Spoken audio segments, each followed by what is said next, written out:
보통 문제가 사랑니 혼자 탈이 나는 게 아니고 앞에 치아를 꼭 그런 사랑니는 한 살이라도 젊을 때 뽑아주시는 것이 좋습니다. 그래서 사랑니 뽑을 때 안 아픈 팁을 몇 가지 말씀드리자면, 안녕하세요. 이해해주는 남자들 임종우 원장입니다. 인터넷을 보면 간혹 사랑니 관련 게시물들이 보입니다. 사랑니 뽑다 죽다 살아난 썰 푼다, 세상에 이런 일이 나올 것 같은 산삼뿌리 닮은 사랑니. 그 중에서는 특히 사랑니가 바로 나 있지 않고 이렇게 누워있는 형태를 많이 볼 수 있는데요, 치과 컨텐츠를 하다 보면은 정말 많은 관심을 받는 사랑니에 대해서 오늘은 이야기를 나누어 보고자 합니다.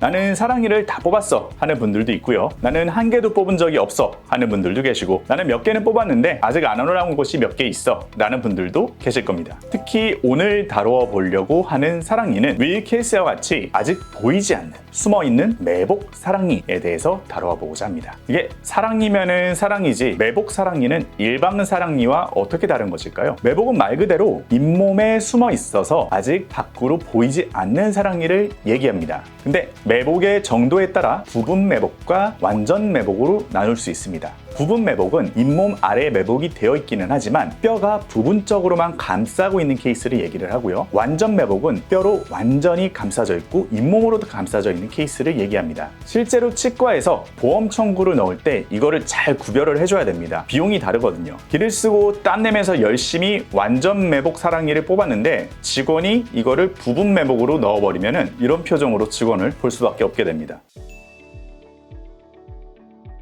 근데 굳이 밖으로 안 나왔는데 이걸 꼭 뽑아야 되나요? 그렇게 생각하시는 분들이 많습니다. 정답은 뽑아야 되는 경우도 있고 그렇지 않은 경우도 있다. 우선 반드시 뽑아야만 하는 경우에 대해서 알아보도록 하겠습니다. 첫 번째, 주변 치아, 특히 앞 치아에 손상을 주고 있는 경우, 즉 매복 사랑니가 앞에 치아를 밀고 있거나 앞에 치아에 충치를 유발할 경우를 말합니다. 두 가지 케이스를 가져왔는데요, 첫 번째 케이스를 보면은 왼쪽 아래에 있는 어금니가 완전히 썩어서 결국에는 사랑니랑 함께 발치가 된 케이스고요, 두 번째 케이스는 오른쪽 아래의 어금니가 사랑니가 맞닿는 지점에서 충치가 뿌리까지 먹어 들어가서 결국에는 살릴 수 없이 발치로 이어지게 된 케이스입니다. 그래서 보통 사랑니가 이렇게 빼또름하게 누워가지고 충치를 유발할 경우에는 굉장히 몹시 좋지 않은 위치에, 즉 뿌리 부분을 파고드는 경우가 많아가지고 미리미리 잘 보고 사랑니를 뽑아주시는 것이 좋습니다. 두 번째 케이스 보면 왼쪽에도 사랑니 있죠. 그것도 뽑기는 뽑았습니다. 두 번째, 사랑니 주변에 염증이나 감염의 흔적이 있는 경우, 사랑니 주변에 잇몸 염증이 자주 발생하거나 붓고 피가 나는 현상이 잦다면 발치를 해주시는 게 좋습니다. 제가 이번에 가져온 케이스를 보게 되면 오른쪽에 위, 아래의 사랑니를 모두 뽑았는데요, 위에 같은 경우에는 굉장히 많이 썩어 있고 아래 같은 경우에는 염증과 감염을 유발했을 뿐만이 아니라 충치까지 있습니다. 이 엑스레이에서는 보여지지 않지만 이분은 추후에 충치 치료까지 한 케이스입니다. 다행히 운이 좋게 뿌리 부분까지 깊게 먹어 들어가지는 않은 케이스였던 거죠. 세 번째, 치아 낭종이나 종양이 형성된 경우, 매복된 사랑니 주변에 종양이나 낭종이 생길 수도 있습니다. 이런 경우에는 주변의 뼈를 녹일 수 있고 인접한 치아에 영향을 줄 수 있기 때문에 반드시 뽑아주시는 것이 좋습니다. 케이스를 보면은 오른쪽 아래에 사랑니 머리 윗부분에 굉장히 까만색이 부글부글하게 올라오는 것처럼 보입니다. 거기가 바로 치성 낭종, 즉 사랑니 주변에 낭종이 생긴 현상을 얘기합니다. 다음은 교정할 때 방해가 되는 케이스입니다. 교정을 할 때 보통 사랑니는요, 제일 뒤에 치아가 움직이는 것을 방해를 많이 합니다. 이런 경우에는 제대로 된 교정을 위해서라면 사랑니를 반드시 뽑아주시는 것이 좋습니다. 마지막으로 임플란트를 할 때 방해가 되는 경우입니다. 이 케이스를 보면은 오른쪽 위에 사랑니가 임플란트를 심게 될 경우 임플란트의 뿌리 부분과 굉장히 밀접하게 맞닿을 확률이 있는 것을 알 수 있습니다. 그냥 사랑니를 놔두고 임플란트를 할 경우에 문제가 안 생길 수도 있지만 확률적으로 이런 위험성이 있는데 굳이 사랑니를 놔두고 임플란트를 심을 이유가 없습니다. 자, 다음은 반대로 안 뽑아도 되는 경우입니다. 첫 번째, 사랑니가 뼛속에 완전히 매복되어 잠잠하게 있는 경우입니다. 이 케이스는 아까 전에 보셨던 케이스죠. 사실 이분은 교정을 하기 위해서 사랑니를 뽑았기 때문에 굳이 아무런 증상이 없는 매복 사랑니를 발치를 한 거지, 만약에 이분이 교정을 필요치 않았던 상황이라면 이런 사랑니들은 보통 뽑지 않고 그대로 놔둡니다. 다음으로 사랑니가 주변 조직에 영향을 주지 않는 경우입니다. 부분 매복이기는 하지만 그래도 관리가 잘 되고 염증이나 통증을 일으키지 않는 경우에는 지켜봐도 괜찮습니다. 사랑니는 30대 들어서까지 조금씩 움직이고 갑자기 불편감을 야기하는 경우가 많은데 젊을 때일수록 치아 주변 조직의 탄성이 좋아서 사랑니를 뽑기가 쉬워집니다. 그래서 이거는 분명히 문제를 일으킬 것 같다 싶은 사랑니인데 사랑니를 뽑을 때 리스크는 그렇게 클 것 같진 않아요. 한 살이라도 젊을 때 뽑아주시는 것이 좋습니다.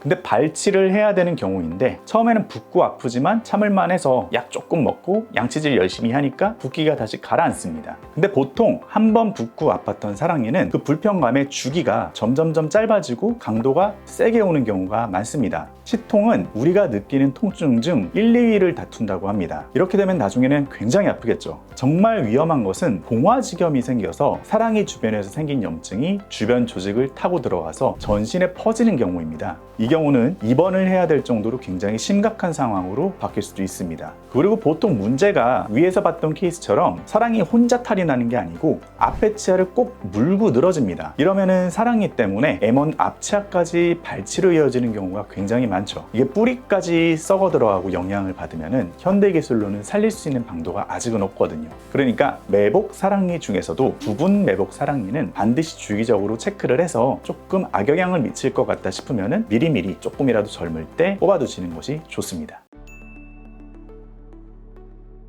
원장님, 이 사랑니 뽑을 때 진짜 아프잖아요. 안 아프게 뽑는 팁이 있나요? 사랑니와 관련된 통증은 두 가지가 있겠죠. 첫 번째는 사랑니를 뽑는 중에, 두 번째는 사랑니를 뽑고 나서입니다. 사랑니를 뽑을 때 통증이 느껴지는 경우는 마취가 잘 되지 않아서겠죠. 마취가 잘 안 되는 경우도 여러 가지 케이스가 있을 수 있습니다. 첫 번째는 수면 마취도 잘 안 되는 사람들 계시잖아요. 이런 분들은 보통 마취에 대한 저항성도 높아가지고 일반적인 경우보다 마취를 더 많이 해야 됩니다. 두 번째는 마취 자체의 심도가 조금 부족했을 수도 있습니다. 이런 경우에는 아래 턱뼈 전용 마취액을 써야 되는 경우도 있고 조금 더 전달 마취라든지 이런 것들을 더 강하게 심도 있게 해야 되는 경우도 있을 수 있겠죠. 마지막으로는 염증이 굉장히 심한 경우입니다. 이러면은 염증은 산성화된 조직이기 때문에 염기성인 마취액을 중화를 시켜버립니다. 결국에는 여기는 마취를 아무리 해도 잘 되지가 않기 때문에 염증 조직에다가 직접 압박을 주면서 그 압력으로 마취를 시키는 방법 밖에는 없습니다. 다음은 사랑니를 뽑고 나서 생기는 통증입니다. 이거는 두 가지에 좌우되는데요. 첫 번째는 잇몸을 얼마나 절개를 했느냐. 많이 절개를 하면 할수록 통증이 유발될 확률이 높아집니다. 두 번째, 잇몸을 절개를 하고 수술 시간이 얼마나 길었느냐. 잇몸을 절개를 하고 놔둔 시간, 수술을 하는데 걸린 시간이 길면 길수록 통증이나 부종이 찾아올 확률이 높아집니다. 그래서 사랑니 뽑을 때 안 아픈 팁을 몇 가지 말씀드리자면, 첫 번째, 사랑니 발치 1시간에서 2시간 전에 미리 진통제를 드셔 놓는 겁니다. 두 번째, 의사가 마취를 잘 해주는 겁니다.